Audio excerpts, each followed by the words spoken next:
My goodness, what a week for you as a researcher and a subject matter expert. You're all over the place talking with all sorts of media outlets about the work that you do. So thank you for taking some time to visit with me today. My pleasure. Thanks for hosting. So I want to, this is a very somber week, and I think as we get closer to the weekend, it's more and more on people's minds. The 20th sort of remembrance of the September 11th attacks, which were extremism based. And you work for the Center for Terrorism, Extremism, and Counterterrorism Studies. Where were you on September 11th, 2001? So actually, I was both in Washington, D.C. and New York City on 9/11. I was a graduate school student. I was studying at Columbia University, and I was working part-time on the side and would go periodically to Washington, D.C.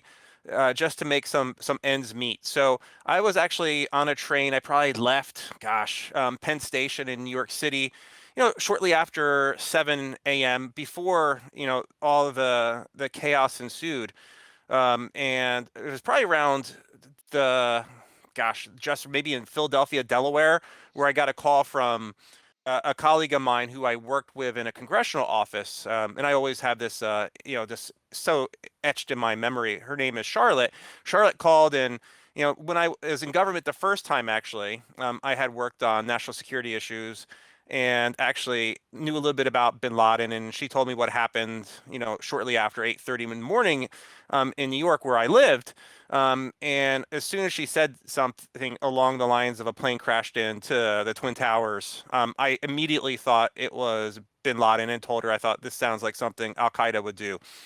And then the second plane hit no more than, 20 minutes after that. And eventually I made my way. The train continued on the Amtrak into Union Station. And when I got to Union Station, American Airlines 77 had just recently hit the Pentagon, maybe like 20 minutes before our train got in. And there was people just running around because there was a concern about the fourth aircraft that eventually was taken down in Shanksville, Pennsylvania, potentially coming to hit the Capitol building. And those of you know Washington D.C. geography, Union Station's very close to the Capitol, and so it was madness. It was chaos. I had never seen anything like that in Washington, and it really, I watched the coverage with friends throughout the day. But it really started like hitting me when I went back into New York, back on Amtrak, and you just saw the smoldering of the Twin Towers.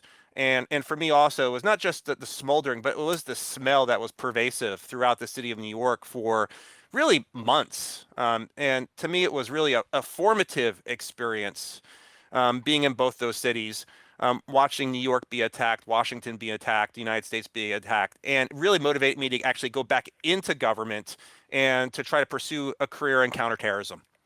Is there any difficulty conveying the visceral feelings that came on that day that we lived with for months and years afterwards with people who have grown up since then, with some of the students that you work with? Do they understand really what it was like to be alive on that day? It's really hard to convey that. And the best way I think to convey it is through watching things. And right now, there are a couple of good documentaries out on 9/11 that I've watched. For instance, Turning Point by Netflix is a five episode documentary, and it really took me back. And I think if younger people who don't necessarily remember 9/11 watch a documentary like that, they'll have a good feeling as to why people like me have those visceral feelings that we experience when thinking about this day that's just 2 days away, the 20th anniversary of September 11th. And in my lectures, when I first meet my students, I do talk about the experience I just shared with you, Andrew, about where I was on 9/11. And it's always difficult for me to talk about it because it's still right in my memory, like right in the beginning of my memory bank. It is something I will never forget. And to me, it's about sharing that story. But then throughout the classes I teach, it's about talking about the motivations of these bad actors who did it, the mistakes that the U.S. government made that led to those events, because there was some significant failings by the U.S. government. and to try to explore as best we can, because I teach a course on the Islamic State, these motivations that go into these horrible events, how these events are financed, and try to, as best I can, speak about these things as objectively as I possibly can, even though I had this very visceral experience. Terrorism is one of the things that you research, you study, you teach, it's part of who defines you, your identity as a scholar. This started the war on terror. Was that a fair name to give the past 2 decades of military action by the United States and their I think allies it throughout the world? Yeah, I think it is a fair name. I'm not saying that it's the right way that it was pursued in retrospect. There is no question that it was a war on terrorism. The United States used its military in ways to uproot a transnational actor. And we certainly can dissect the mistakes made, and there were many mistakes made during that period of time in which this, so-called war on terrorism occurred. But absolutely, it was a war on terrorism. That's what President Bush, president at the time, called it. We used the military might of the United States in a fashion that was very warlike. And in the wake of the way we used those tools, there was a fortunate number of really problematic things that occurred in the aftermath, in which, for instance, human rights were trampled upon. Situations in which the United States decided to work with actors in Afghanistan who were not always on the up and up, who carried out very problematic human rights abuses themselves. And those are some of the mistakes that the United States is going to have to live with for the years ahead that stem for this war on terrorism. The actions of September 11th and other domestic terrorist attacks, I'm thinking of Oklahoma City bombing and the January 6th, these come out of extreme groups, extremism. Does extremism always lead to terrorism, or is there a No, tipping point? No, it doesn't always lead to terrorism. One can be an extreme in their views and never act on their extreme views in a violent, terroristic way in which that person is carrying out a politically motivated act of violence against non-combatants in an effort to create an atmosphere of fear.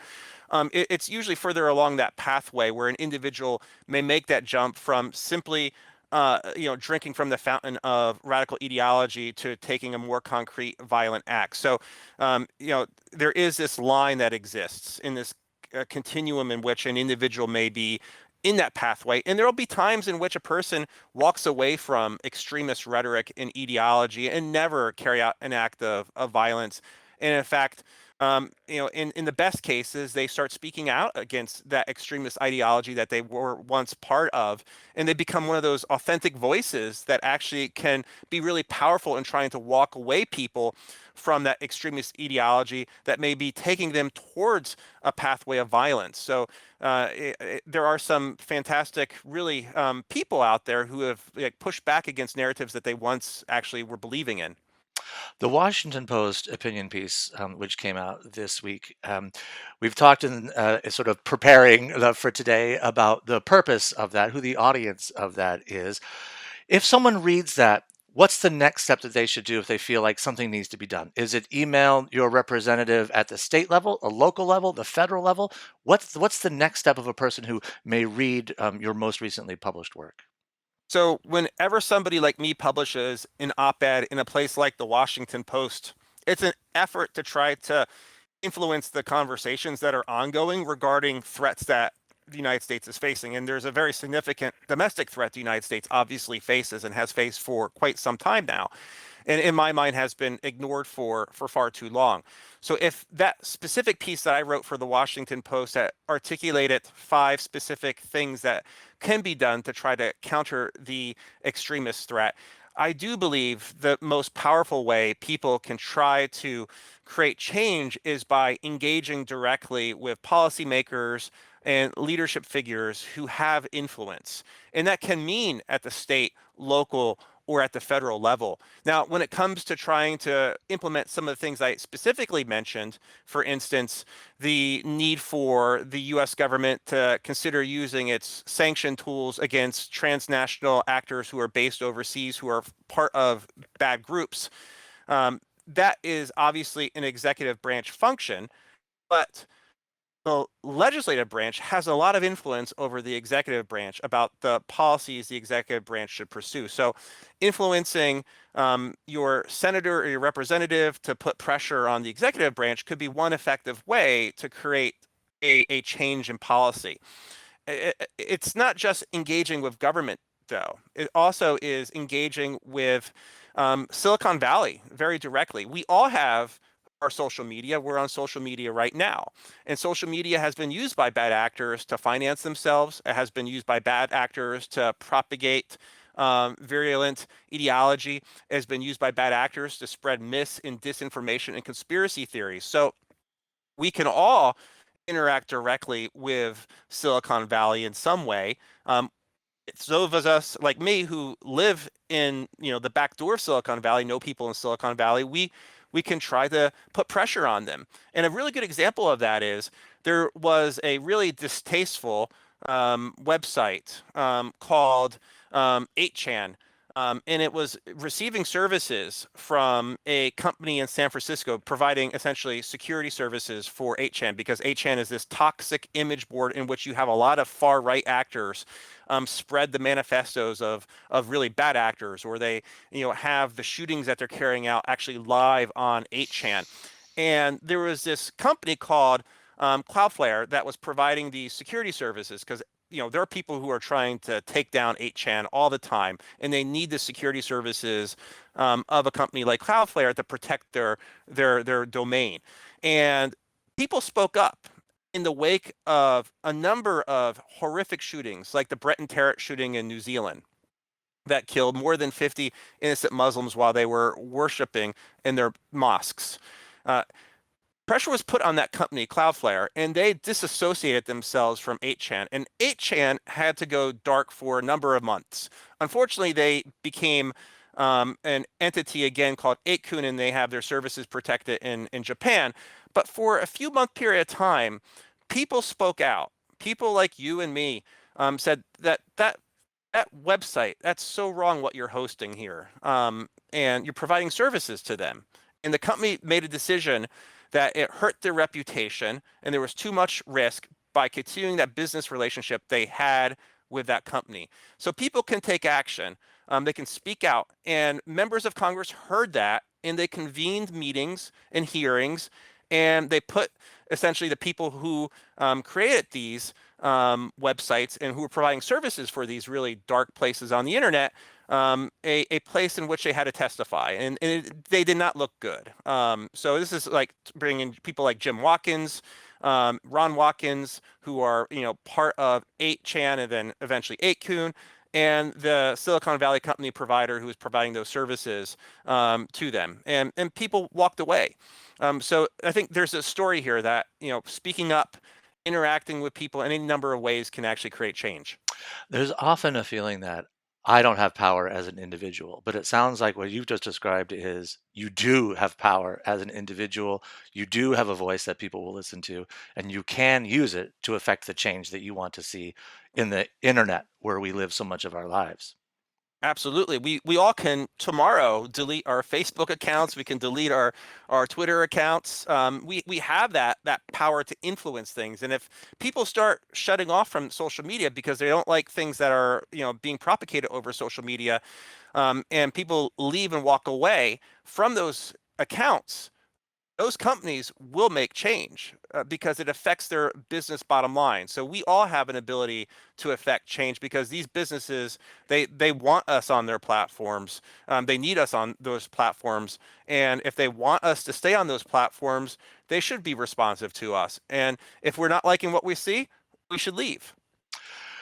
That's part of the counterterrorism part of what you study and research and talk about how to combat these things. Let's talk a little bit about the extremism and the domestic terrorism, which is another thing you bring up in the Washington Post op-ed piece. And one of the most sort of clear example of that happened just this year in 2021 on January 6th in the nation's capital when people were brought together and they stormed the halls of the Capitol. What was that like for you to watch? When did you first hear it and what were you thinking about?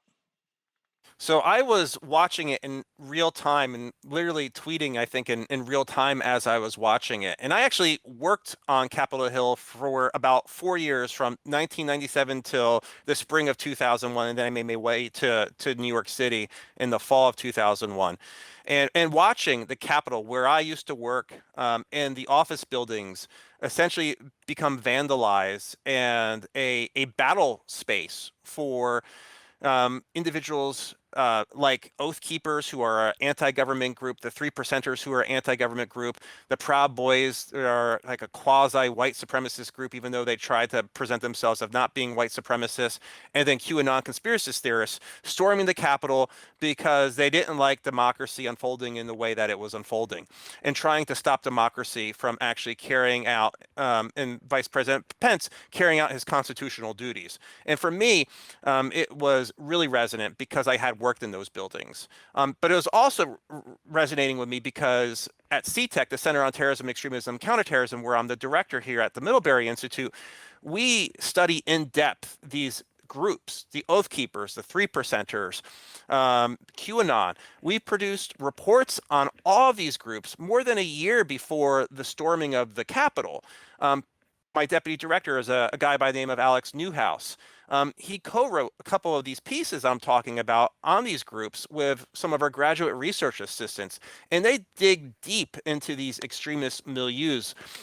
And all the red warning signs were there before the 6th of January. There was so much chatter online over mainstream social media platforms, but also particularly over less mainstream platforms like Parler. There were people talking big games in advance of January 6th, that it was simply going to be more than listening to the political speeches of people like President Trump. It was good for them. It was going to be something else besides that, and it became a riot. It became an insurrection, and it was a direct threat to democracy. And I think about also those uh, Capitol police officers who were trying to stop the masses from storming the gates of the Capitol, and they put themselves in harm's way to protect lawmakers. And thankfully, no lawmakers were harmed. And that said, even though there were no lawmakers harmed on the 6th of January, we need to really reflect on how bad it could have been, because it could have gotten much worse than it was. And I think in some ways, this is going to sound strange, Andrew, I think we got lucky that it wasn't far worse than it was in terms of casualties. That's what I was going to ask you about next. And I think part of the opinion piece this week in the Post is another one of those trying to raise awareness that this danger is still out there and people need to pay attention. Just don't let it get caught in the teeth of the news cycle.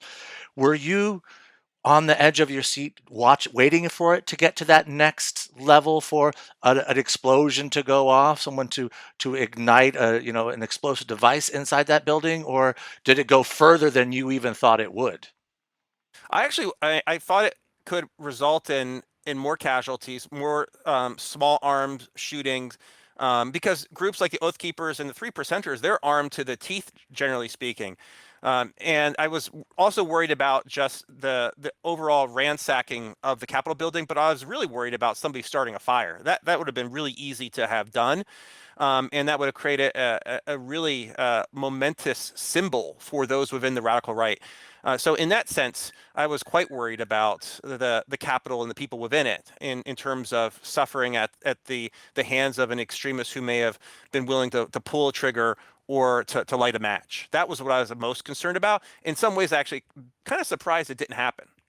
Are you hoping that people who are on the January 6th commission right now, the special commission in Congress, see your op-ed and read that and help influence the work that they're doing as they go on with that? I hope so. I hope they at least consider having debates on some of the recommendations I put forward. And I know and I recognize fully that not everybody's going to agree with these recommendations.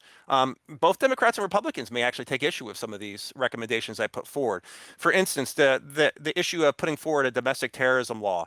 I believe that that is necessary because while we have a definition of domestic terrorism, we don't have accompanying charges for those individuals who may meet the definition of domestic carrying out a domestic terrorism act.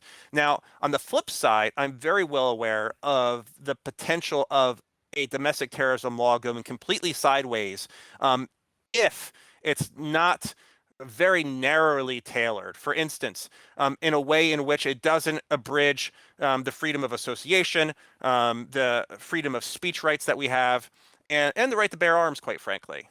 We have to ensure that those basic rights are maintained. And a domestic terrorism law, if it was too broadly constructed, could actually threaten civil liberties in ways in which we saw abuses in the 1960s, for instance, specifically related to a program the FBI had run called COINTELPRO, known as Counterintelligence Program, in which the rights of a number of citizens were trampled, to include civil rights activists. So we have to be really careful about whatever domestic terrorism law is created. Another piece I've written before for Lawfare, I go into much more detail about this with a co-writer by the name of Mary McCord, who's a brilliant lawyer. We say essentially, and I have long advocated for any law that's actually put in place, that there has to be adequate oversight over that law. And I have made an argument in the past that an oversight mechanism that could be good to ensure that law enforcement, for instance, doesn't overstep any new authorities that they could get related to a law, could come from a group called the Privacy Civil Liberties Oversight Board, where you would have independent observers ensuring that any law that is actually passed and implemented is not infringing on civil liberties like we saw in the 1960s. So I do recognize that it's going to be some of these recommendations, not for everybody, but I do hope there's at least a discussion, because in America today, as I've written in USA Today previously, the only people who are being charged with terrorism, generally speaking, in the United States are people who are of color, who have tried to join groups like ISIS and Al Qaeda. You can be a white supremacist like Dylan Roof, like I've said before, and carry out was clearly a politically motivated act of terrorism and violence that fits the definition of domestic terrorism. He's never going to be legally perceived by the United States government as a terrorist. And to me, that is a big problem and something we need to address. This is more. If there is this creation of a domestic terrorism law, would that go down to school shooters and people taking actions like that at that level, or is it politically motivated that It has to would be be the? politically motivated. So, in the law itself, it speaks to the political motivations of an individual, and it speaks to carrying out clearly violent acts of violence against civilians, right? So it would be very narrowly construed. Any act of violence, unless there is some kind of like political tangent to it, you're not touching that. Dylan Roof, as an example, spoke very openly about his political motivations of trying to carry out the attack he did, that resulted in the deaths of 9 Black parishioners who were just worshiping at their church, of trying to create some kind of America that is America for white people. And the same could be said for individuals who have engaged in acts of violence. Like Christopher Hassan's another example that I've written about before. Christopher Hassan was a member of the United States Coast Guard. He was arrested about 2 years ago. He had a political hit list, and then thankfully he was arrested before he could implement his political hit list. He was arrested and charged with a number of gun and drug-related charges. And he was a white supremacist, and he's only going to spend 10 years behind bars. If so, he'll be out in his like late 50s, early 60s. And he's still, as far as I'm aware, very much a hardcore white supremacist. If he comes out in 10 years, I really worry about the safety of people in the community in which he may be living. And he's the type of individual who could have been behind bars for at least another 10 years if the Department of Justice had a terrorism charge that they could levy against him. So he was, for instance, targeting people like Nancy Pelosi as just one example. He didn't like Democrats. He didn't like the liberal media, and they were on his target list. So he's even perhaps a better example of where the law actually would have effect. Dylan Roof arguably is going to be behind bars with 9 life terms, and is not coming out. There, it would have been more symbolic of highlighting the fact that this person, this white person, was actually engaged in an act of terrorism. A domestic terrorism charge wouldn't have necessarily added more years to his sentence. Well, it would have added more years to his sentence, but would it have any practical effect like it could have with someone like Christopher Hassan? As you're working with your students at the Middlebury Institute, how do you level that nuance of the importance of protecting people with the importance of liberty and freedom, which the United States was based on? Yeah. Absolutely. So you have to go into the pros and cons of all these things. And in my reading list, I just don't assign my writings, right? I'm assigning writings of individuals who have very different opinions about things like a domestic terrorism law, for instance. And you have to present both sides of that argument, and you have to provide your students, for instance, in the module that I'm teaching in the Radical Right this year that looks at policy prescription and policy responses, there's a reading on the COINTEL program, for instance. Students need to be familiar with history on how laws have been misused, or how our federal government agencies have actually ignored the law, and have developed programs that are inimical to U.S. Basic civil liberties and rights. And you have to tell those stories, right? But you also have to tell the story on the flip side, of how the United States has disproportionately used terrorism laws against brown and black people versus not using laws against white people who may be engaged in the very same activity. And to me, that's a significant problem and an oversight that needs to be remedied. You work at the Center for Terrorism, Extremism, and Counterterrorism. Does the most important one of those shift, or is there one that you feel is this is always the most important? Yeah. No, I think they're all equally important. I they, think we they're, we they're all your favorite children. Yeah, yeah. And I think we have to understand what motivates terrorists to do what they do. We have to understand the underlying ideology. Ideology to me is fundamentally one of the most important elements of understanding why terrorists do what they do. We have to understand what extremism is. And it's, as we discussed earlier, it's not the same as terrorism. We have to understand that, individuals who are in extremist milieus, who are in extremist groups, try to create worlds of us versus them. And we go into that in not only my class, but in CTEC, we talk about these things all the time with the groups that we work with on a daily basis. And then we just didn't want to study things at CTEC. We want to actually be part of these policy discussions that are ongoing. And this is where we're a departure for perhaps other kinds of think tanks that may just want to study both sides of a challenge, but without being involved in the debates related to policy prescription. But we feel like it's important to get our views out there, and we always like put our views out there. I did recently, and our views within the center actually aren't always necessarily aligned with each other, and that's great. I like to have researchers who actually work with me who think differently from me. So even, we are one center.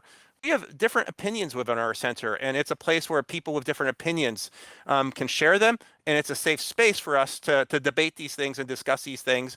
And we produce things in terms of our publications that you may say, well, Jason wrote this, Alex said that, right? And that's great that we have these differing views, because we come from different experiences. And Enrique may have a different view from all, Alex and me. And Erica and Megan, who work at the center, they may have different views from the three of us. And I think that's the beauty in studying these challenges, that you can come up with different ideas and share them. And that's what CTEC's about, is coming up with new ideas, offering our ideas for the public, for our students to engage with.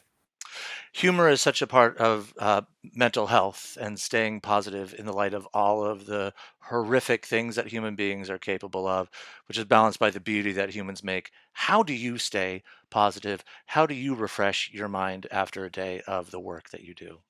Yeah. Well, I think the last time we spoke, Andrew, where our clip didn't come out as neatly as we would have liked, I Yes. mentioned a few things, and I'll just tell you, one of the things I mentioned last time, of course, was, for me, exercise and running and lifting and engaging in sports more generally as a reset. But then, of course, I said that to you probably 2 days ago, and I haven't gone for a run since because I've just been so busy. So I'm not practicing what I typically preach. But for me, it's a great way to spark new ideas, a great way to like get in a zone that necessarily isn't just, for instance, reading the latest manifesto by the last white supremacists who carried out the latest massacre. So that's really important for me. And the second thing I like to mention is I like to read widely and not just read about what's happening in the extremist space.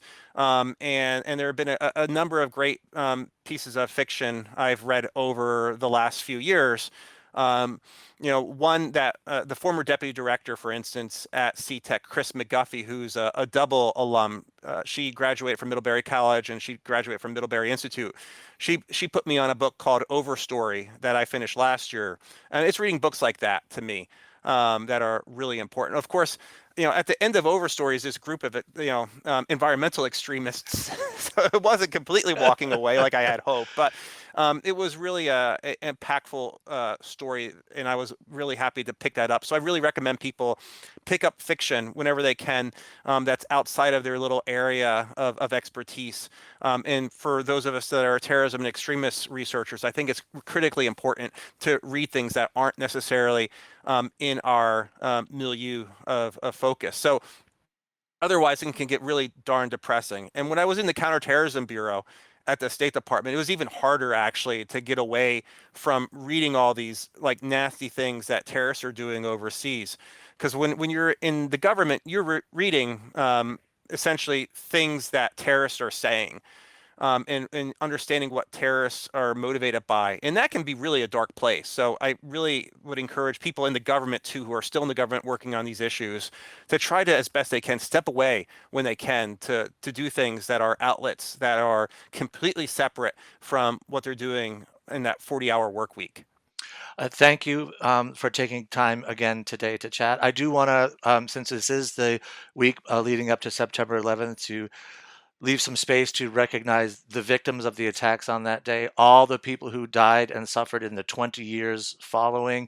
It's been a really, really painful time for humanity to sort of come face to face with some of those things. Is there anything that you would like to pass on to people as they think about September 11th this weekend? I think it's incumbent upon Americans to take a time out and think deeply about their place within America today and think about the civilian victims, nearly 3,000 people that lost their lives to an extremist organization, and to reflect on that attack, but also to reflect on these last 20 years that um, the United States has made a lot of mistakes that also have resulted in civilian casualties throughout the globe, and we should also think about them as well. It's not always just about us as Americans. It is also about the global citizens who have lost their lives to decisions made by the U.S. government, and also the global citizens who have lost their lives to terrorist groups throughout the globe. And we're talking about many more than 3,000 civilians over these last 20 years who have lost their lives to terrorist groups. And we should also be thinking about them and reflecting upon them and their lives as well.